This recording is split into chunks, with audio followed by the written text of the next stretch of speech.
What is up, everybody? Welcome back to the RC Dirt Oval podcast. After an extremely long, extended break, we are back. And tonight, all the way from Georgia, it's none other than Scooter Allison. What's up, Scooter? What's going on, Elfie? When was the last time this was recorded? Oh, man. It's been a couple months. I honestly don't know. Have you got people? Have you had people messaging you, wanting to know when the next podcast is going to be out? Absolutely, yes, yes, and there's man, look, they make me feel so happy. You know, when guys, especially, it's like I get guys I've never even spoke to. Oh, when's the next podcast, man? I'm going through withdrawal. I'm like, man, I am too. I'm honestly like, guys, I've not been not doing podcast from a lack of desire or content. Life has been ridiculous. Regular listeners will notice that Tim is not here tonight, and I think 6 or 7 weeks in probably a row, Tim and I would have a night scheduled, and it would get like within a couple hours, and it would be like, boom, something comes up. Tim's got pink eye, or this past month, I guess a month ago, I destroyed my back, and that was for 2 weeks, and then I got a stomach bug, and then I got a nasty head cold, and tried to get Scooter on here a couple times, and he's been like working insane hours, and kids and life, and it's crazy. Kids don't slow you down any at all, right? Man, I've got Tuesday through Friday night is football practice for both boys. Saturday from 8 till 12 in the morning is football practice. Plus they're back in school and all that comes with that. And then, of course, I have my beautiful daughter who is just walking and into everything. And and on top of that, someone absolutely flipped a light switch at my work, and it has been insanity. And I've been working on the weekends, and crazy. But here's the odd thing. I don't know if either one of us should really even be doing a podcast about RC racing, because we don't race. Well, I mean, I think about it a lot. Yeah, I think we're becoming like Kirby Han. You know, next we're going to be talking about Ernie and Trinity back in the 90s. Oh yeah, back in the 90s, and when I worked for Trinity, we didn't put the right shock oil into the shock bottles. It was kind of a big joke for us. That's what Gotti says. Yeah. One time I listened to the Ripcast, and they had talked about how back in the day, if you ordered like 35 weight shock oil, it was a good chance you wouldn't get 35 weight, right? Because they were, And so I actually had a bottle of Trinity shock oil. I still have it somewhere. Oh wow! And I sent him a picture through Messenger, and I said, "Hey, what weight is this?" And it said like 10 weight or 20 weight on the bottle. He said, "It's probably not what the bottle says." Right. And hey, look, man, no disrespect to those guys at Ripcast. Okay. They are like the godfathers of RC podcasting, and they just released episode 199 this week, and they are getting ready to hit 200, and that is a huge milestone. Absolutely. Yeah. And you know what's really neat about that? What's I that? don't know where you were about to go, but Okay. I'm one here. I've been, I try to keep up with that podcast also, and they've talked about Dirt Oval like in the last 2 or 3 podcasts. They've mentioned it in some form. Yeah. So it's exciting, man. And I've had a lot of I've had a lot of conversations with Jason Rona off of the podcast about Dirt Oval, and he's excited for it. He's still got a learning curve. Jason, if you're listening, mud boss bodies aren't that hard to make. So yeah. Oh man, I don't even know where I was. Oh yeah. So anyway, for people that have messaged me and missed the show and everything, thank you. But just to say, look, man, there's it's a good time for media consumption of RC because there's so many podcasts, so many Facebook pages, YouTube things popping up all the time. Ripcast, No Name RC podcast. I love that one. Can't forget our Dirt Oval brothers, the Circle Jerks, doing their thing, throwing out new content. So everybody's killing it. Facebook, you got RC Fun Time. Isn't that it? That's Sean's, right? RC Fun Time. Yeah, he's all the time doing live videos, and there's tons of stuff. So it's cool. I'm excited. I think the more content that we're putting out there, the better. And while I've been so busy, it's given me plenty to watch and listen to and rock out. So absolutely, I've been trying to keep up with all the other ones too. It's it's kind of fun to hear all the different sides and angles from all the different genres of RC. I mean, you got Tim Smith and the drag stuff, and then you've got No Name and the Ripcast, and they're primarily off road. Mm-hmm. It's just neat to hear all the different angles of it and see how it all comes together. We're a big family. Yeah, we've just got closer members than others, but we're all together. Yeah, absolutely. And the truth is, I might not be into all of it, like doing it. I just love RC. There was something when I was a kid and I saw that little mechanical car, that you were able to drive. It bit me, and when I had my what was that? It was like a Midnight Pumpkin, but it was a Big Brute. That's what I had. When I had that type of stuff, I mean, wasn't dirt oval racing. I still loved it. And, it just happens. My roots are full size dirt oval. So that's where I gravitate to. And I'm going to, I know we're on a trend and an upswing and we might be a fad and all that. But when all the dust settles, I'm still going to be loving dirt oval RC and having a good time. Just to answer some questions too that I've gotten while we've been away. Yeah, Tim's going to be back. His life, I think, is just as crazy as all of us, except for he races like 9 nights a week out of a 7-day week. I don't know how he does that, but yeah, it's just him. That is Tim. Tim gets it done.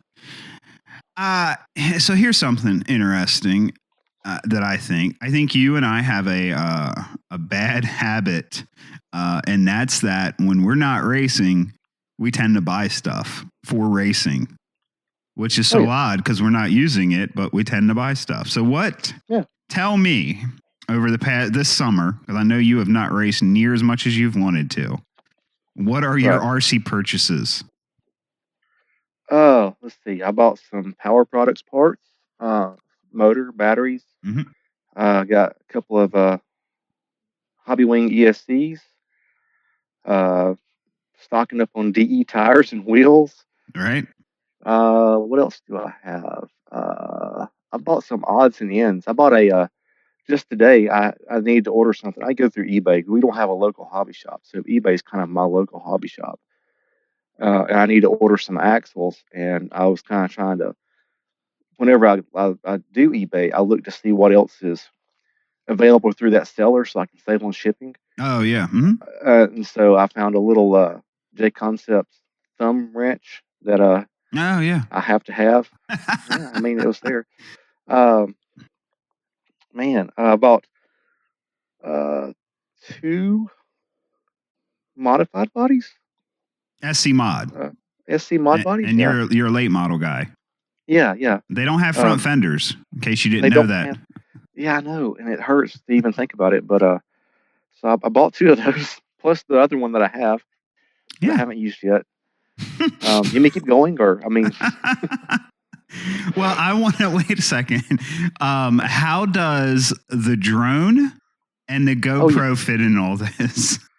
Oh, I forgot about the drone and the GoPro. I brought the drone I got earlier in the year, and it hasn't flown yet. And the GoPro should be here tomorrow. So, it's just, it's kind of like I can't go do it, but I can look at, I can shop. That's right. That's right. That's right. Well, I have, let's see. I guess really the only thing that I've really bought is stuff for the Chili Bowl. I just picked up a MR Customs Midwest modified body, and a bunch of tires. Yay! Love tires. So yeah. I guess the big thing is I've switched radios again.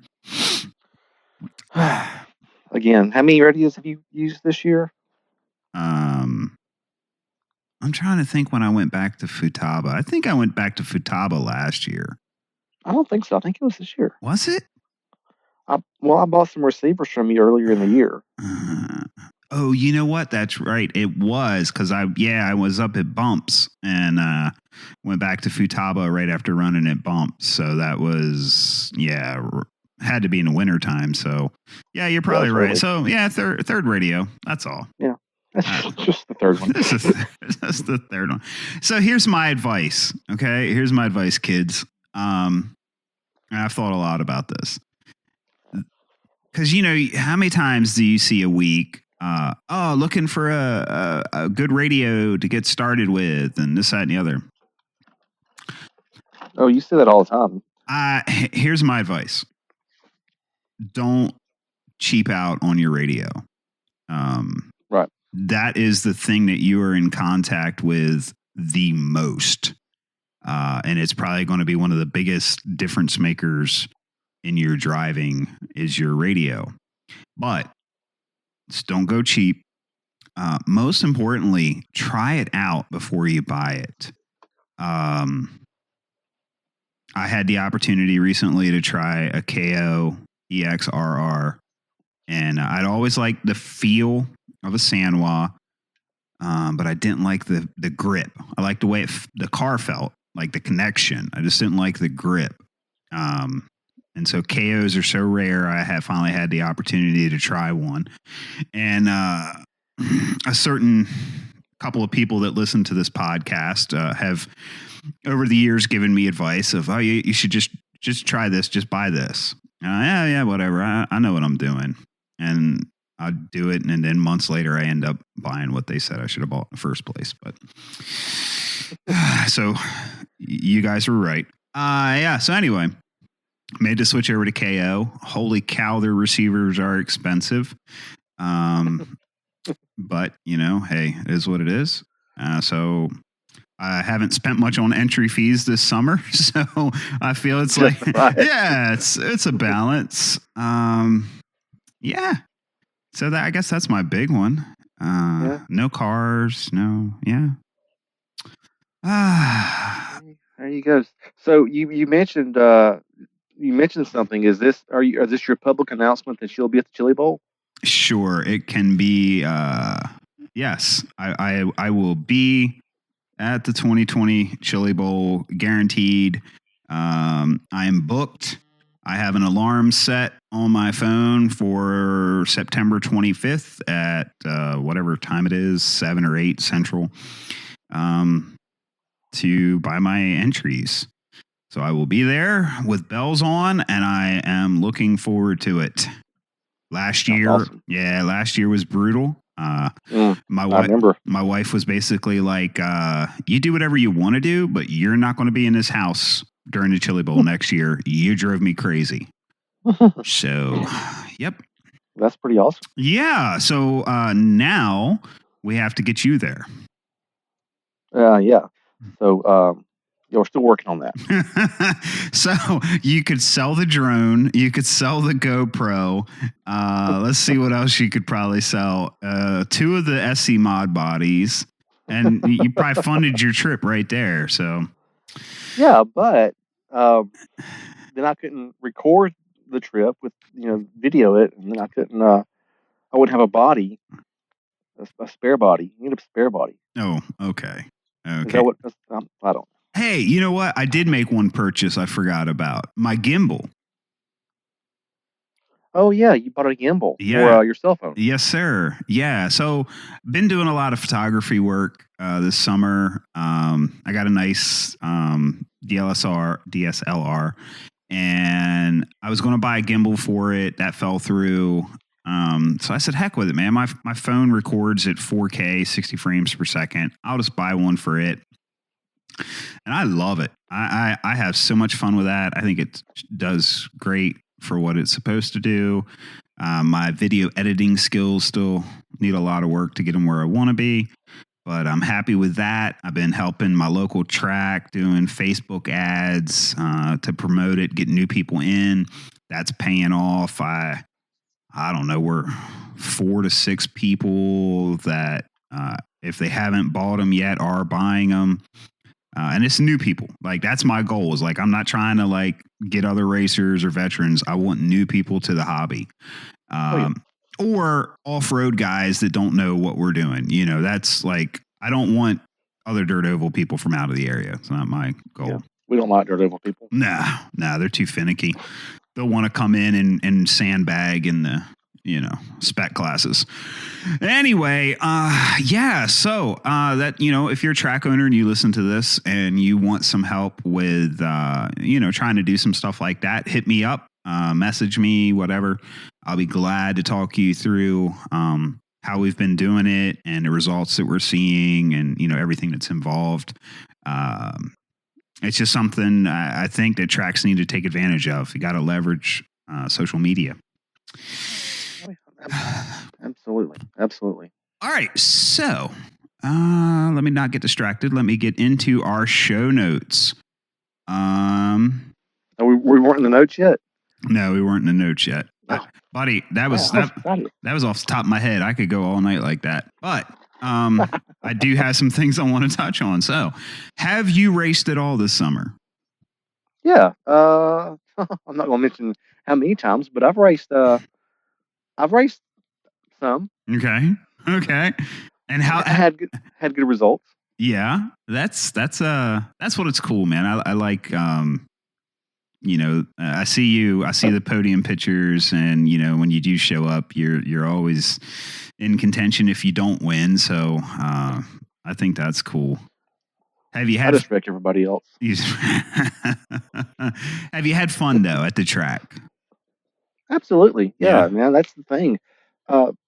And you know this. Everybody listening, if they're racers, they know this. Part of the enjoyment of going to the race is the people and hanging out with the people and just bonding there in the pits. And then the racing is like the extra part, And if you're good, it's even more extra on top of that. So yeah, I've had a good time this summer with the racing stuff when I get to go. Cool. That's cool, man. Yeah, it's weird. I went through a thing at the late spring, beginning of summer, man, where it was like all depressed because I wasn't racing. I've done that too. Yeah. Yeah. I mean, and it's just, I have to just face the facts that, my life doesn't permit it. And that is what it is. There's no sense in being upset about it. And so I really had to change my mindset that, I don't need to be at every race, and that's okay. And when I do go, I'm just there to have fun. And when I was able to like make that shift in my head, I've had the best of times. And I've only been to 3 or 4 races all summer. So I'm thrilled, man. I finally got all my cars working good. I couldn't be happier with my racing, and I'm just as thrilled right now as if I was racing every week. I actually probably am and truthfully happier, because I think when you get racing every week, week in, week out, it just becomes monotonous and a drag. So I'm at a good place, man. I'm really happy. The bad thing about our location where we're at is the consistency of the races, because the guys who are running the track, I mean, they're not making any money off of it. Right. They're doing it because they enjoy the hobby, Right. and they want a place to race. But they have real lives and real jobs and everything else too. So our races they don't get scheduled. They get scheduled weekly. Right. They put a post out on Facebook, hey, we're going to try to race this week or Right. the next 2 weeks. But earlier in the week, one of the local tracks I race at, they said, we'll let you know by midweek if we're going to get to race this weekend or not. We got some people that are going to be out of town. Some of those guys help with track maintenance, and we'll just see. Right. And so before we went on tonight, I saw on Facebook where he said, yeah, we're not going to race this weekend. We'll race next weekend. Mm-hmm. So that's one part of what slows me down. Yeah, that's a challenge. Yeah, because, trying to fit my schedule into somebody else's schedule, and my schedule's crazy anyway. Right. I know I've been to 2 weddings this summer, and that, and then summer camp, and all the other stuff that we've had going on. It's been just hectic anyway to try to slide into somebody else's schedule, but we try to, and when we do, we have fun. Right. So I was kind of like, I'm like, I can't make every race. Even though I want to, I can't be there. So I've got to I got to enjoy what I get. Yep. and get as much as I can. Yep. And I saw you went. They had one of the King of Sling race at WM. Yes. Yeah. So we're my local track, WNRC, is doing a 4-race point series, and yeah, it was kind of crazy, right? So here's a moment of honesty. And in short course mod, I run a Prodigy, and long and short of it, when I first got the car, it had the lowering kit on it, and I struggled with that car. Like it's not a joke. I struggled to get that car dialed in, and ran it like a few times that I did race, and it just struggled. I have never had a car like that I just really struggled with. And we were trying like everything and anything, and like making radical changes. And we ran the first points race, and I don't even know if I made it out of the B main, honestly. I mean, it was rough. And so after that one, I mean, we just did the same thing we did, just threw some more wild changes at it. Just like, okay, let's try this, let's try that. Guys are having success with it in this configuration, and bolted it all up, went out there, and I mean, it was so unbelievable. And I mean, everybody there that knows me was like, oh my gosh, what have you done to that car? It's on rails.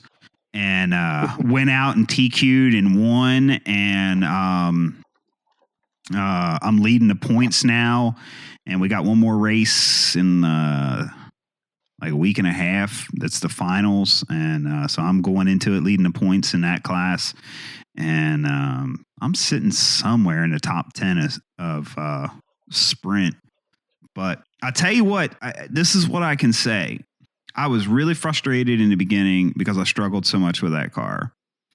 But now that I'm on the downslope of it, I'm actually kind of happy that I went through that, because it taught me so much about that car, and it taught me so much about short course handling in general. So like, I feel so confident that, especially anybody with a Prodigy, that, I'm like, man, I've tried everything under the sun with that car. So, I can tell you what it's going to do and how it's going to do it. It's just good, because I mean, really, I have such a great understanding that I'm like, man, I'm happy. Like, I don't even care if I win now. I know the car's dialed in. And I can help somebody, man. And that's what I love doing. So I'm pumped up. Oh yeah. And that's part of what I enjoy about racing, because I like to try new things Right. and test things and see what happens and what causes something to do this and that. And honestly, just from having horrible runs and the car not working good is where I've learned most of my chassis setup. Right. I'm not a guru by any means, but right. I know what works for me. And that's where I've learned most of that, is just by, man, this thing ain't working. Let me try this just to see what happens, and absolutely. And you stumble onto things that, like, oh, now I completely understand what that, whatever, suspension setup tuning is. I understand what that means now. Right. And it's kind of neat to be able to look at it. And, oh, now I can teach this to somebody if I need to. Right. And I've had to a couple of times. It works out great like that. Absolutely. And yeah. All right. So let's really get into the notes now. Here, this is what I've been scheming all summer and have not had a chance to incorporate it, but coming soon to the RC Dirt Oval podcast. Going to kind of shift gears a little bit, and I don't know. I don't even know if I want to get into all this. What month are we? This is September, right? So September, October, November, December. It's close enough. Heck with it. So, what I want to start doing is I want to do shows that I personally enjoy, because the shows that I personally enjoy are the shows that I feel are the better content, because I'm more into it and passionate. And one of the things that I've found that I love is the history of a lot of this. And I think since we're in a growth period, we can learn so much from the guys that have been in this like dirt oval scene for 20 and 30 years. That, because they've seen the swings and the peaks and the valleys, and, they can go, oh, well, you think it's doing this because of this, but actually it's not, and so they have a lot of wisdom.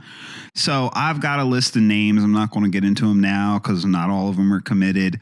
But I'm going to start having some guys, some old school guys, some from the East, some from the West, some from the Midwest, some from down South. It's really something that I'm passionate about. And so look for those episodes, probably, hopefully I can get started into them before September. I mean, before October. What am I saying? It's terrible. I really don't even know what month it is. And if it wasn't for the 14 calendars that are on my phone, I really wouldn't know what to do day to day. We're just too busy. Every day is a new day. Every day is, buddy. All right. So upcoming big races. Now it's funny because my phone recorded the date that I made these notes, which was on August 14th. So that would have been a couple of weeks ago. But yeah, we were going to meet that week and we couldn't. Yeah, darn it. I told somebody yesterday, or I don't know, sometime this week. I said, look, if it don't happen soon, I'm just going to go down to my basement and I'm just going to start talking to myself about Dirt Oval. I'm going to record it. I'm going to put it out. If people hate it, they just hate it. Like, I've got to get podcasting. You know what I've learned about myself? I just so off the notes, but I don't care. Here's what I've learned about myself. I process by verbalizing. And that's actually how I got started in podcasting years ago. Just processing stuff, talking with friends. And, we were like, we're talking about this so in depth, we ought to just record it. So, I've had so much going through my head the past couple months about RC, and I wanted to talk about it, but could never make it. And I was just like, I'm just going to start recording myself. I've listened to a lot of solo podcasts over the years. They can work. But thankfully for the listeners, it didn't come to that. So upcoming big races this weekend. I think it's Chico, California is the A main race. Yeah. Yeah. 2 tracks. 2 tracks. Identical tracks, supposedly. Yeah. I guess. Does it feel like that race was really promoted like the Chili Bowl? No. I mean, to me, it doesn't. Is it to you? No, sorry, I got something in my throat, so I'm trying to drink some coffee to get it out. But to me, I didn't even know much about it. You know, I think you told me about it one day that something about the Chico race. I'm like, what Chico race? Right. Yeah. Well, the reason I say that, and I'm trying to find it, I'll never be able to find it now. There was a post that A-Main made, and I swear that the caption was, "Have you heard about it?" And and I was like, man, if they're having, and it's a sponsored post, and I'm like, if they're having to do that, it must not be really taken off like they were hoping. Yeah, I can't find it now, but I swear that's like what the post says. And yeah, it wasn't. I mean, Scotty's involved. It's A-Main, Tekin. It's a big deal. 2 tracks. I know Nathan and Arnie and Max and Eddie and oh man, what's the guy from Texas? Oh, there's lots of people. No. But he's man. He runs with Nathan. I think he runs late models. He's got a bald head. I think wears a blue hoodie all the Silky? time. Yeah, I think he's going. Silky? Man, I think so. Maybe I'm wrong. Here's your post. A-Main Hobbies, July 30th. Oval racers were curious. Have you heard about the RC Gold Cup at our very own Silver Dollar RC Raceway? Yeah, that doesn't. Okay, if I was going to a race and I saw that post, I would be really nervous. Like, are we even going to have this race? Do you have enough people registered? That's not a knock, guys, but that's not the attitude or the image I would want to put out. Well, you know, for the majority of people who are promoting dirt oval races because they have a track or they promote the track weekly, they'll go through the RC dirt oval pages, and there's about 10 of them. Yeah. You've got RC Dirt Oval, RC Dirt Oval 2, RC Dirt Oval Classifieds, RC Dirt Oval Racing and Classifieds, and they'll go through those and post it. But now A-Main, I don't think's gone through any of that, and so that's why I haven't seen it. Right. You know what I mean? Well, there's even a flyer page. You know what I mean? Yeah, a Dirt Oval RC Racing flyer page. Yeah, and it's. I mean, I know there's Dirt Oval on the West Coast. I'm not oblivious. They just had a championship race or something out there, foam tire. But it's not the Midwest. It's not the Northeast or the South. So it's a struggle. I don't know what they were expecting. Like, I think they should be thrilled that, they've got Nathan and Arnie and Max and Eddie coming out to it. Heck, Arnie's in the Carolinas and he's got to go over. Okay, so I'm not wrong, man. In the Dallas-Fort Worth group. Good luck to Nathan and Silky this weekend at the Big Oval event. Silky's a teammate to me. Did you know that? No, I didn't. He's an ERC guy. Oh, that's right. I forgot he is our ERC guy.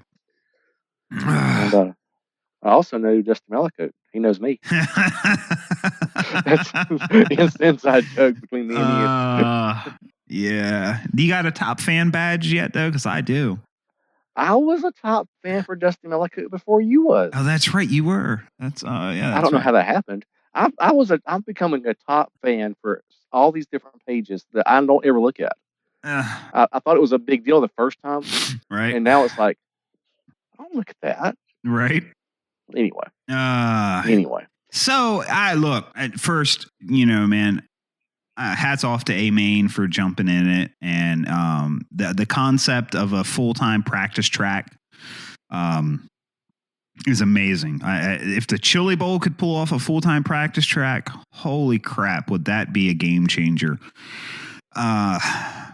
Yeah, I'm going to be watching. I'm sure it's on Live Time and stuff like that, so I'll be watching this weekend to see how it's going. I think they're running more West Coast classes. They got like a 4-wheel drive and some other stuff. But anyway, man, it's cool. It's a big race. They need to bring one to the East Coast is all I can tell them. I'm sitting here looking at a picture of the tracks right now, and it's pretty impressive. I mean, you can see where they've just plowed over their off-road tracks to build these 2 oval tracks. Yeah. Which, I mean, it's a big deal. Heck yeah. A-Main Hobbies is everybody in RC knows A-Main Hobbies, right? And that they're promoting a dirt oval. I mean, I feel like dirt oval is, you mentioned it earlier, is kind of on a little bit of an upswing. Oh yeah, for sure. But we're such a small segment of the bigger scene. Mm-hmm. It's almost like we can self-destruct ourselves. Oh yeah. Or we can really make this grow leaps and bounds. Yep. But do we want that once we get there? Mm-hmm. Right. We're in a very, very pivotal point in dirt oval right now. Oh yeah. Yep. Because we've got these major manufacturers that have entered the scene. We've got, of course, DE that kind of really stepped up, and then Proline and J Concepts has come in, and we're seeing new stuff coming out from some of the dirt oval specific companies, body companies and stuff like that. Oh yeah. We've got a lot of good stuff going on, but I don't know. It's like we need to pay attention to what we're doing in the next, 3 to 5 months. Yep. To see where we're going to be this time next year. Do we want to be at a higher level, or do we want to? Are we going to self-destruct and it all fall apart in front of us? Right. Yeah. Yeah. Because I mean, I look at Foam Tire, and I think most foam tire guys would tell you it's on a decline, and it's pivotal for sure. Next up on big races, the Dixie Nats. I just know they did their Facebook Live a week ago, something like that, going over rules and stuff. So I know that's coming up. For Foam Tire, and then they're running a loose dirt sprint class and an SC mod. That should be a good event. Why don't you go to that event? That's close to you. Where is that? Somewhere in the Carolinas. I forget which one. Yeah. I think it's too far away. Oh my gosh. I mean, I got to drive an hour to go race a regular, like a local race. I'll go up there. It's like at least 4 hours. Yeah, but I mean, it's the Dixie Nats, man. I mean, I know the guys from Indiana be going, and for foam, it's a big deal. A lot of guys. I don't race foam. You could run one of your 3 SC mod bodies, man. Come on. Can I just take the rubber tire off of the foam insert and run the foam insert? No, I think their SC mod class is rubber tire. Yeah, it is. Oh, okay. Yeah. Oh, you got jokes. I'm sorry, I didn't pick up on that. So Dixie Nats. All right, so you're not going to that. I don't. I'll be following that. I got some friends running that, so I'm pumped. I know I'm one of the rarest people in all of this, because I will absolutely go on Live Time and watch RC racing. I know most can't stand it. Even racers, I will absolutely throw it up on the TV and sit there and watch it. It depends on what it is, when Chili Bowl rolls around, if I'm where I can, I sit there and watch it. Yeah. I usually I'm at work, so I can't really pay much attention to what's going on during the day. But I do try to keep up with the other stuff going around too, which is, pretty regular. We got a lot of races going on. Oh yeah. Well, next, this year you'll be at the Chili Bowl. You'll be in Tulsa, so you won't have to worry about being at work and missing it. Right. Right. All right. So next up on the big race list, and I'm sure there's more, but I'm going for my list of big races, would be the Chili Bowl. Mm-hmm. So Scotty dropped his rules. Yeah, it was probably a month ago now. Yeah. And I want to just real quick, golf clap the Daredevil community that the internet didn't break over the tire choices, and everybody was civil. And Scotty, kind of divided it up, and DE, J Concepts, Proline, AKA, everybody's got some. So I think that's cool. All right, so here's the question. $1 million question. September 25th is when registrations open up. Scotty said he's cutting it at 400 again this year. How long before it sells out? How long did it take last year? Oh, it was a month or something, couple weeks, because nobody knew that. I don't think anybody knew Scotty was going to definitively hard cut it. Right. I think it'll sell out quicker than it did last year, just because of the big to do from last year. Yeah. Well, yeah. I mean, when you had guys, sitting home that wanted to go but couldn't get in, yeah, absolutely. I'm going to say 48 hours. I think it sells out in 48 hours. You think 48 hours? I think so. Wow. Yep, I think so. I think everybody, I think everybody learned their lesson last year. Scotty ain't playing. He going to cut it, and you better get it. But you can only run max 3 classes, right? Max 3 classes this year. Yeah. Yep. Huh. I don't know. It'll be interesting to see. I remember last year everybody was fussing about how, I can't believe you cut it off at 400. And it was Jared Crumrine posted on one of the Daredevil pages. He said he was going to cut it off at 400. Right. And he screenshot the thing in the Chili Bowl, whatever it was, the website or the Facebook page. Yeah. And it's right there. And I'm like, well, there you go. Yeah. Yeah. You don't have anybody to be salty at but yourself. Right. Yeah. So you're ready to push the button and pay the entry fee. Oh yeah, absolutely, man. I mean, I already paid for my room in Tulsa, so yeah, man, I'm all about it. What classes are you going to run? Wingless, short course mod, and Midwest mod.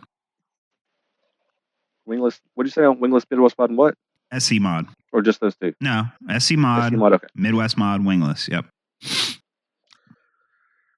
You northern people just don't like the fenders.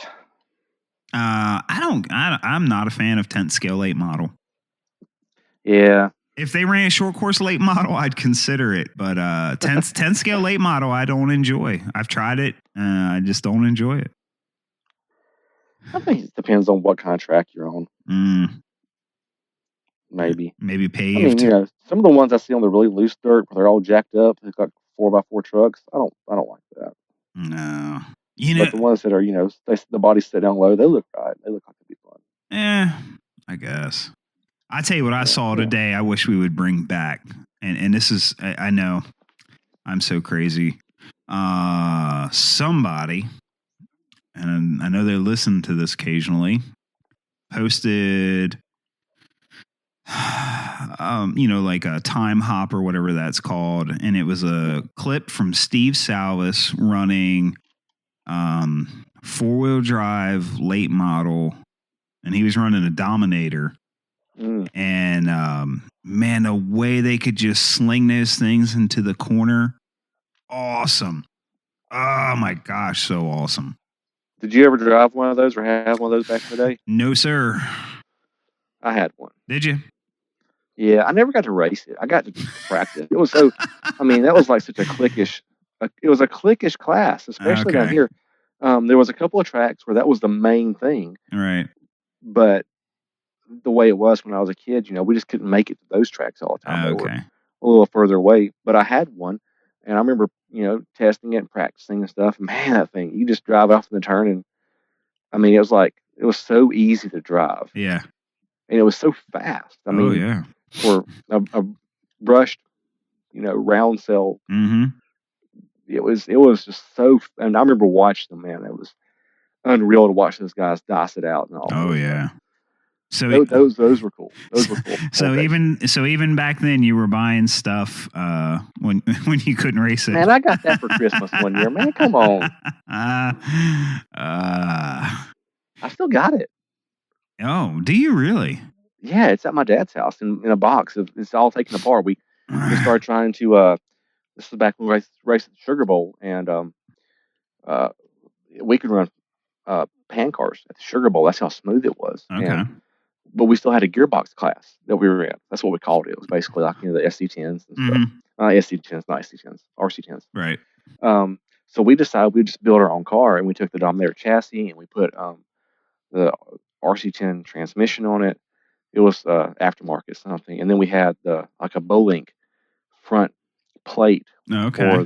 There was no shocks. It was just like a pan car front end on it, and that thing wouldn't fall out of a tree. But it was really cool looking. I still got the parts somewhere. I have to go dig them out sometime. Oh man, that's awesome. And I guess the only other thing really to note about the Chili Bowl is wingless will be handout motor this year, so no tech issue like last year. So that should be interesting. I don't know what the extra fee is going to be for that handout motor, and I don't know what happens if you blow it up early, because you overgeared it or something stupid. I don't, Now, the Midwest, that's supposed to be modified motors this year, right? Yep, full mod on that. And but I think if I understand this right, so we're going to be on the Hoosiers in Midwest Mod, and if Scotty sticks to his schedule that he's posted, it's the second class, and it's first class is street stock, then it's Midwest Mod, and so on those Hoosiers, I don't see you putting down a ton of power.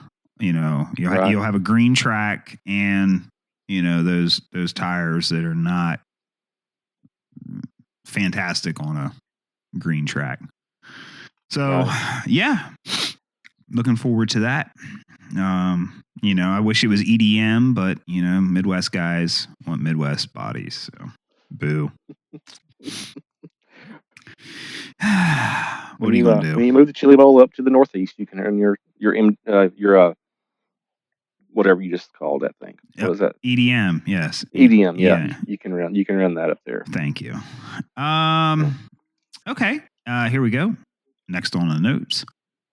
Controversial topic. Is drag racing the new street stock? Are you asking me, or are you asking just hypothetically? Both. I don't know. I don't know. I've thought about, I'm not a drag racer. I never have been. Right. I see these cars that everybody's posting, and they look awesome. Oh yeah. They're really cool looking.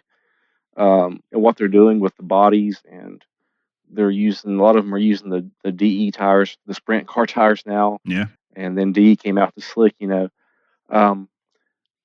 they look really awesome. I think what allures me to that is money races.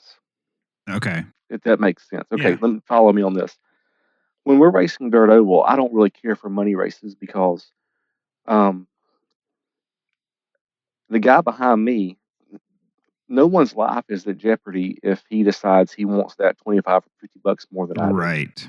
Right. And so there's nothing stopping him from plowing right through me. Mm-hmm.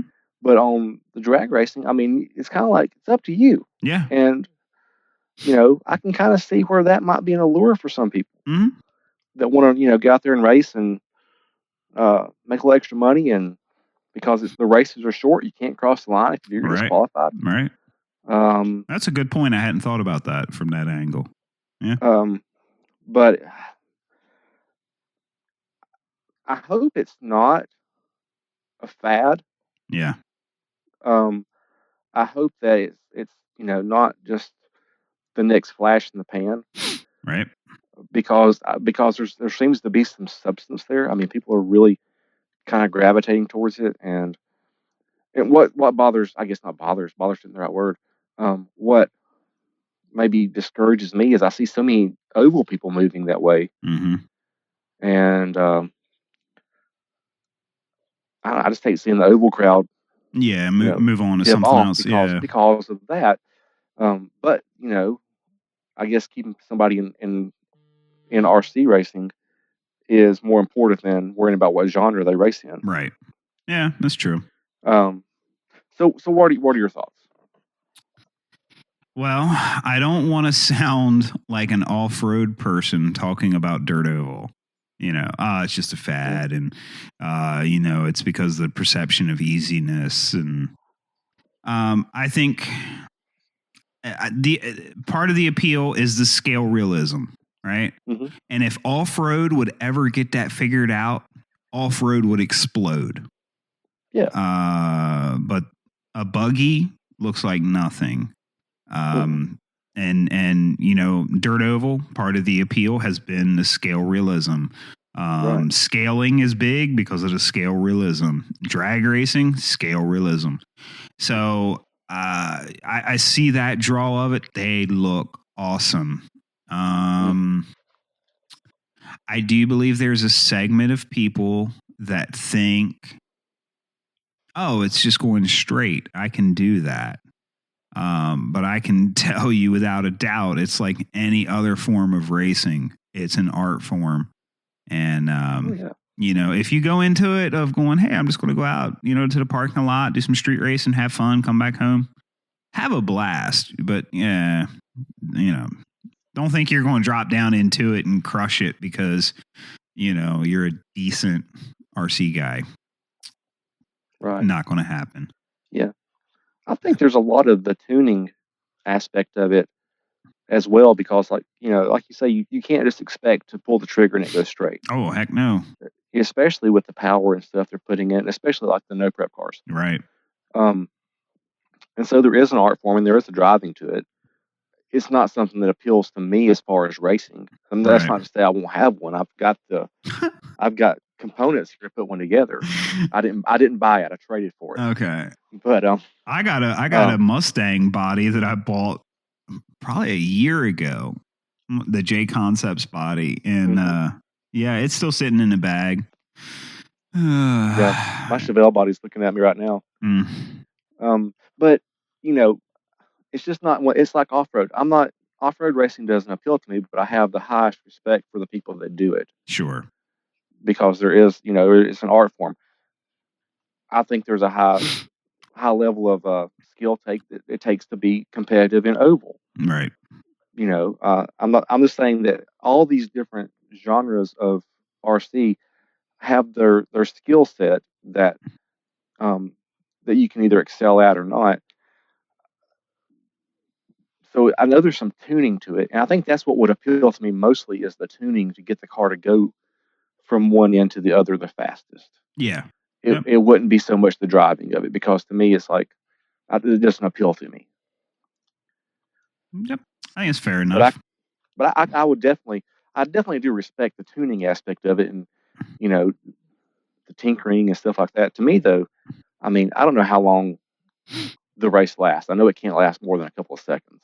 Oh yeah, 2.5, 3 seconds. I think And to me, I mean, I like racing for laps.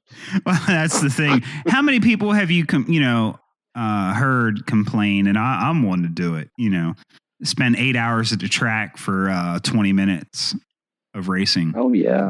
Man, my gosh, at drag racing at 3 seconds a clip. You got to do a lot of passes to make a lot of track time. Oh yeah, like look at the Chili Bowl. If you go to the Chili Bowl and race one class, you're there for what, 5 days? Oh yeah, minimum. Yep.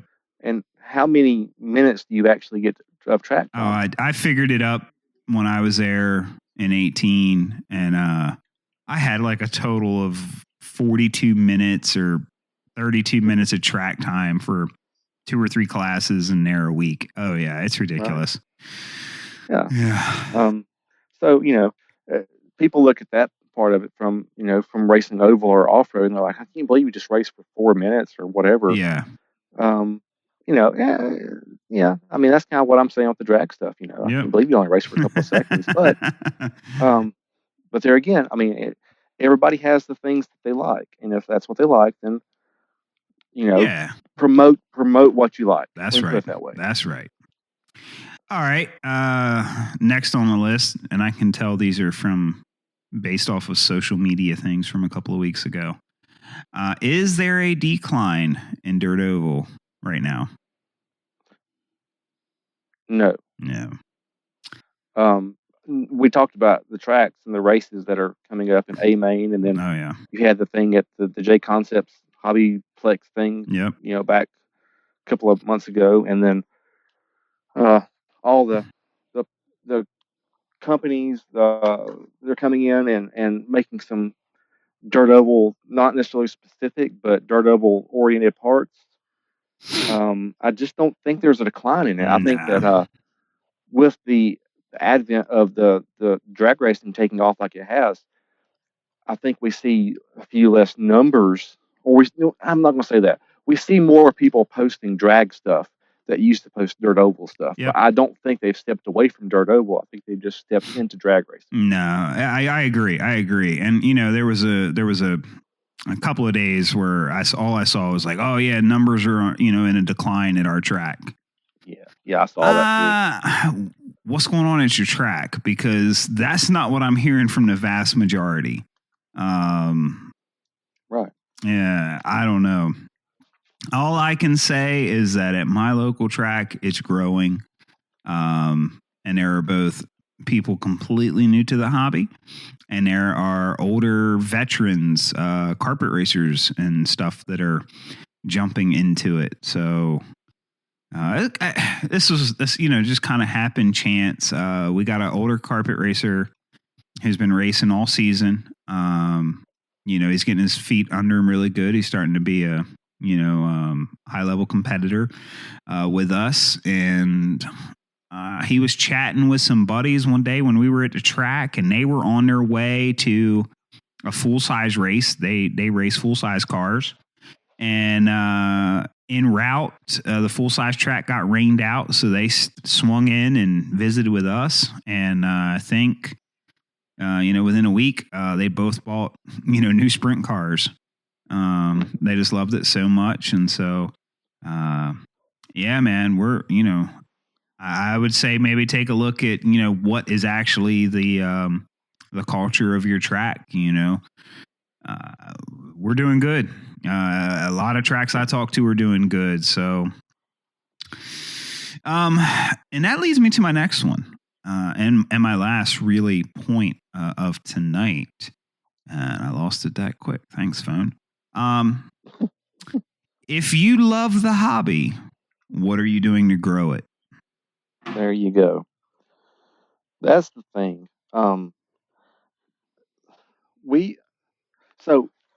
We live in a day and time where we can post our thoughts anytime we want to, and it's instantly we can take what's in our mind and put it into the social realm of life, right? Yep. We can go to Facebook or to just whatever our social media platform is, Right. and we can post that, and it's there forever. My thinking is we're in the best time of RC that we've ever seen because we have that platform. Yep. You know, the thing, just like the illustration you just mentioned, if those guys hadn't have missed the full skill race, they wouldn't have ever known about RC racing. Right. Right? I mean, it was one of those things that well, let's stop here and what is this? And Right. I, I think that we lose sight of the fact that we've got the power to really amplify this I'm gonna call it a sport Yep. because I mean it is a hobby, but yeah, we want to get on there on Facebook or whatever and complain whenever it's not going our way. But are we getting on there and praising it whenever we just want to help it move forward? Sure. Am I making sense? No, you're making sense, man. And For the people that I've seen, really just losing their stuff on social media, who's that helping? What have you gained by that? Exactly. I talked about it earlier, with my local track. Here's the thing that we found. Nobody knows what we're doing. They have no clue. And so, I'm not great at video. I'm winging it the best that I can, but I want to show people, what it is, and that, relatively it's an inexpensive hobby. Oh no, I'm sorry. I was going to go say it. It is a cheap hobby. Rona said it so good on the Ripcast this past episode. Owning a boat is an expensive hobby. Owning dirt bikes is an expensive hobby. Owning, campers, golf. I mean, all of these things, those are really expensive hobbies. I know you're not a Mud Boss fan, man, but for under $500, you can be racing. Absolutely. And I don't know what a bowling ball costs, but they can't be cheap. So I mean that's I'm leveraging the tool that we have, man. Guys would have killed 20 years ago for that ability that I can go on Facebook and I can go, hey, look, people who are interested in the World of Outlaws Sprint Series and the late model series, guess what? If you've liked their page and you live in my area, I can make you see this advertisement. Mm-hmm. That's priceless. Yeah. 10, 20 years ago, 5 years ago. Right. The main form of media was magazines. Yep. And so if you wanted to get your event in the magazine, you had to take out a full page ad or a quarter page ad or whatever, and hope that someone who gets this magazine in circulation finds that ad and wants to be part of that event. And it would cost, I don't know how much it cost back in those days. Thousands. But you can do it for free now. I mean, yep. You can make a post and put it on your track page for free. Yep. And then share it to some pages or use the Facebook, whatever you want, whatever that's called, where you can, promote it and boost it. Right. And, I mean, why wouldn't we do this? Right. But I see a lot of people want to go in there and say, well, car count's down. I think it's on decline. Yep. That's not on decline. The problem is maybe it was on decline the particular night you went. Or maybe it was an off weekend because everybody was, on vacation. Or maybe that nasty attitude that you've been dropping on Facebook all the time, you were showing off at the track and people just didn't want to be around it. Maybe it's that. Yeah. It's so crazy because, like I said to begin with, we've got this platform that we can use, the social media platform, and we can either use it to build up, or we can use it to tear down. That's right. And just from my own personal experience, living a life for 44 years, it's a whole lot easier to tear things down. Oh, for sure. I mean, it don't take a lot to tear anything down. Yep. But to build something, and you being in the construction business, you understand this. Yep. It takes a lot more effort and a lot more planning to build it. Right. For sure. So why aren't we being more strategic in building the hobby by using the platforms positively instead of using them negatively and throwing stuff out there that just came off the top of our head. Right. Well, and I made a post earlier today, basically saying, hey, if you're a track owner and you want some help, reach out to me. So I had a guy, we were talking, and I said, now, the thing is for me, I'm going into this, this is a slow grow. I'm not going to, do a paid ad and the next week have 6 new guys show up. I'm just creating exposure. I'm taking people that had no clue, number one, that this track was within, 25 miles of their house. and that we were racing scale replica versions of the big cars, and that they could come out, do it themselves, for a decent price. And so I'm just planting that seed that might take them, months. Number one, it might never show up. Number two, it might be next spring, or it might be that, they're talking to one of their buddies and go, "Oh man, look, I saw this," and, blah, blah, blah. And, it's the last one I did, it had like 20 shares. Now that's not, for some things, that's not a lot, but for our little town and our little area, that was huge, because that as soon as it's shared, that's instantly tapped into that person's network. 500,000 people, whatever it is, and yeah. So I look, I'm the first one to admit I've made a lot of dumb mistakes with social media, gotten things that I should have never gotten into. I've said things on this show I should have never said. But we learn, we grow, we move on, and that's where I'm, hey, if you are passionate about this, what are you doing to grow it? Exactly. Be that, my son has a shirt, he wears a football practice all the time, and it's like, be the change, and if you want high car counts, get your butt to work to get high car counts. It's just that simple. Don't go on Facebook complaining about it if you're not doing something to help it. Yeah, you've got to put the work in. That's right. And it's not an overnight thing.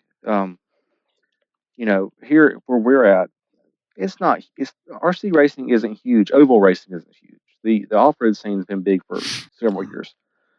Right. But it takes time. It's not an overnight process, and you have to get it in front of people, and it has to be a positive experience for them. Right. And along those same lines, I mean, people don't take RC racing seriously because they don't understand it. Right.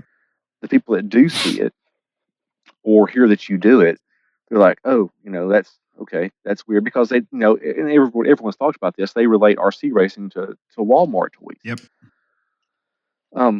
But the thing that we've got to do is we've got to positively put it in front of these people and let them see what it is. And when we talk about the package of it, they need to see the racing, they need to see the camaraderie, they need to see the family aspect of it, they need to see how this all gels together. And it's not just we're going to take our cars and we're going to go play race car. It's, right. We're competitive. We are, but we're working together. We have fun. We're in the pits. We're hanging out. It's a good time. And I think you hit it right there when you were talking about the scale realism. That's one of the things that for Oval that we have going for us. Yep. Is that whole scale realism concept. I mean, yeah, off-road has gone off the deep end on some things, and even the major manufacturers know it. I mean, I was listening to the Ripcast too, and Rona was making a comment that a two-wheel drive buggy or 8-scale buggy or whatever, they don't look like anything that we see in real life. Right. But a sprint car, a late model, a modified, those are things that oval race fans relate to. Yep. They understand that. So, with the platforms that we have, when the cars are looking so good, I mean, the guys are bringing out some really good-looking bodies. Oh yeah. Some really good-looking tires. This as a static model, they look so realistic to the untrained eye. Yep. We need to be using that. Yeah. And we need to make it easy for people to get into when they're ready to get into it. That's right. And that's, you mentioned Mud Boss, and I don't dislike Mud Boss. I just, for me, it's not for me. Right. I like to have the opportunity to try my own thing, do my own stuff. The ERC car that I've got built now, my Vindicator, I've got some stuff on there it's just my personalization of the car. That's for me. That's Mud Boss isn't that. You got to run what they give you. Well, and you're a seasoned racer too. I'm sorry. Yeah. and that's what I'm saying is it's got to be easy to get into, and there's nothing easier for dirt oval than mud balls. Nope. Mm-mm. Because I know some tracks they'll sell the whole kit as a ready to run. Yep. You get the body and everything right there. All you gotta do is put stickers on it if you want to. Right. And we need that kind of gateway into the sport so that people can, because look, if a guy came to me in my pit area at the tracks that I race at and they say, oh, well, tell me about this car. Where do you get it? I mean, I've had this happen before. I'm sitting there thinking, well, you've got to get this chassis from this place, and you get this part from this place, and I give them a recipe, and they're thinking, they're scratching their head, going, I don't even know where to go to begin with. Right. And it's not an easy in. That's the thing about off road. You got easy ends. You can buy RTR buggy and go race. Yep. For us, that RTR buggy is mud boss or something compatible. Right. Right. And look, it doesn't. I mean, I think the mud boss thing with if you're running a clone body of the original, so that shape and aero and all that's equal, that's great.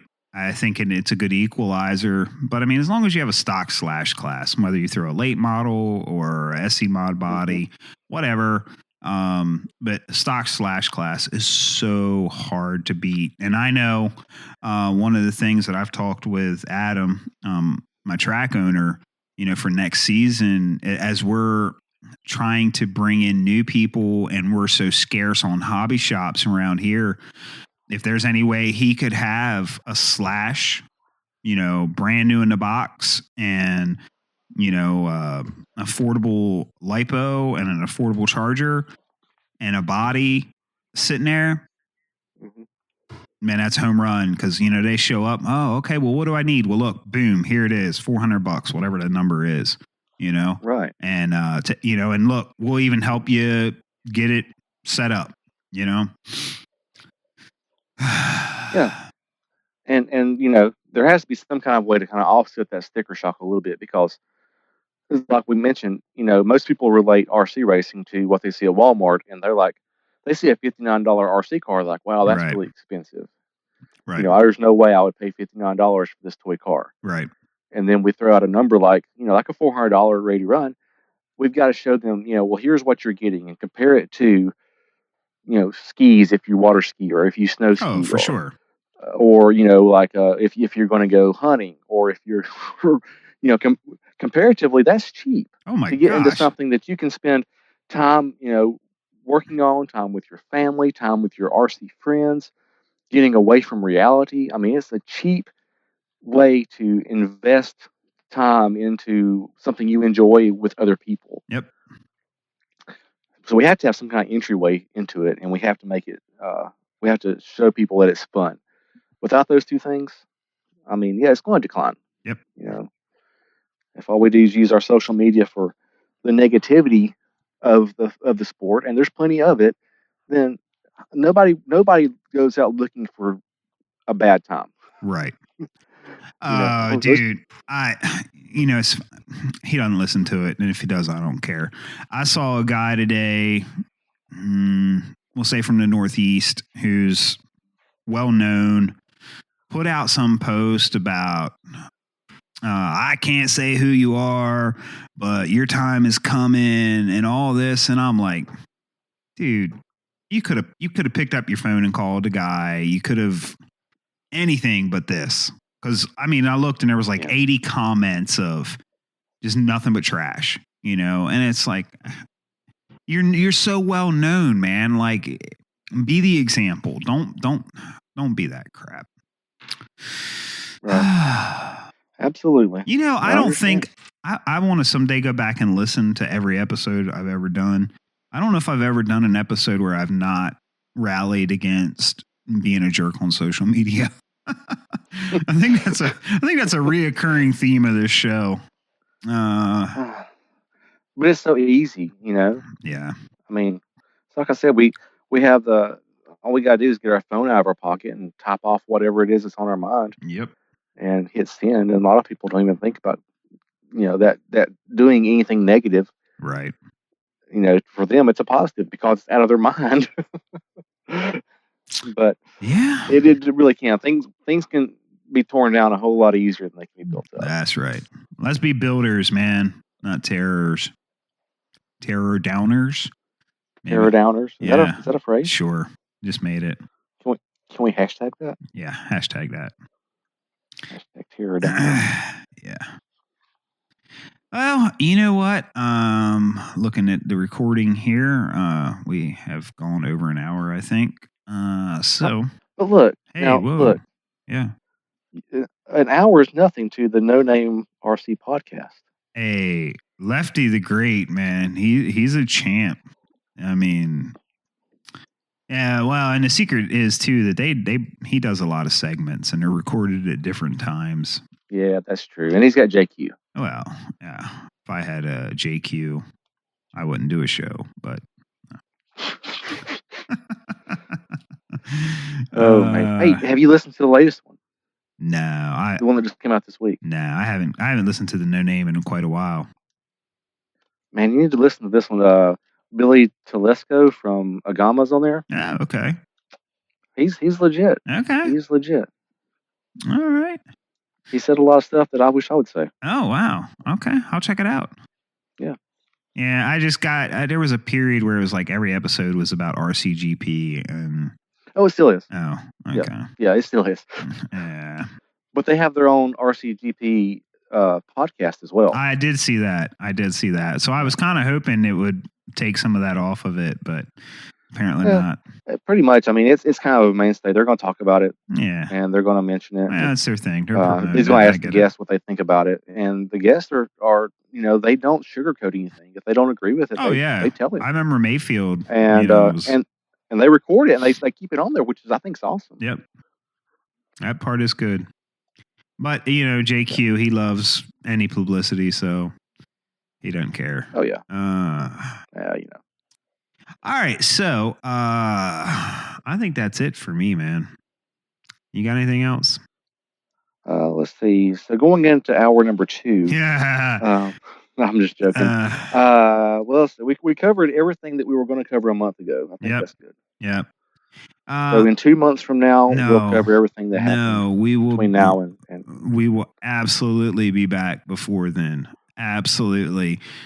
Tim promised me faithfully that he's scheduling time next week to sit down and record. So Tim. We will see. Tim. Oh, Tim's the man. So if you're listening to this, make sure you message Tim and say, Tim, don't miss your appointment. Okay. Exactly. And here's the other thing that we need to do. I'm going to pick an arbitrary number sometime, and it's going to have to be high. It's going to have to be like 100 or 200. But I'm going to start like a petition to get Chad Jones on this show. And we're going to have to figure out how many likes or something. I don't know what it's going to take to get him on here. But that has to happen. He's refused me every time. My feelings are starting to get hurt. I told him if nothing else, I'm going to sneak around at the Chili Bowl and have some hidden microphones and stuff and just come up and ask him. So like, how'd you get started? It won't seem awkward or weird or anything. And then I'll just edit it all together in a show. So just tell him, say, if you don't come on and then I'm going to have someone fill your space. And there's no telling what they'll say. Oh, okay. So it'll come on. Well, that's true. Nobody knows what Chad Jones even sounds like. So anybody could come on here and be Chad Jones. So I like this plan. Yeah. You want to interview Chad Jones right now? I'm just joking. My bad, Chad. My bad. All right. All I do is win. Oh, that dude does, man. He's a monster at short course, and they just had that's right. He got his championship belt from Backyard. For the Midwest Dirt Oval Championship at Backyard. Yeah. I think he got 2 that night. I think, if I remember right. I think he got Sprint and SC Mod. If they had a SC Mod race and he was there, he got the win. Yeah. Yep. But then again, I haven't raced against him. Oh, okay. Well, we're going to find out in January, buddy. Still win. January, Tulsa. Yeah, right. Uh-huh. Right. Right. All right. So, Scooter, who do you got to thank? Yeah. I got to thank my man Eric at ERC. We're going to thank DE Racing. We're going to thank Shark Bodies. Shark's got some cool stuff in the works and coming out. Need to check them out. Team Tactical. Who else? MKS Servos. Am I missing anybody? Maybe, probably. I don't have a body in front of me. Oh wait. I do have something. Oh. I got a shirt. I got a shirt I can look at. Here it is. CDE, Team Tactical, TQ bodies and wraps. I've got one of their bodies I need to work on. Yeah, I think I've covered everybody then. Oh, and Papa Willie's. Papa Willie's. I don't have to thank them. I just have to thank the people that support it because they're super awesome, and I do appreciate everyone. Yeah, we got a lot of races coming up in the next between now and the end of the year, and even in the next year, we're sponsoring some races that people have come and contact me about. So there you go. I really appreciate everyone that uses it and the great comments they send me and the pictures they send me. I think it's super awesome. Something I never would have expected in all my life. That's awesome, man. So yeah, I got to thank Team GFRP, 57 Designs, all those guys.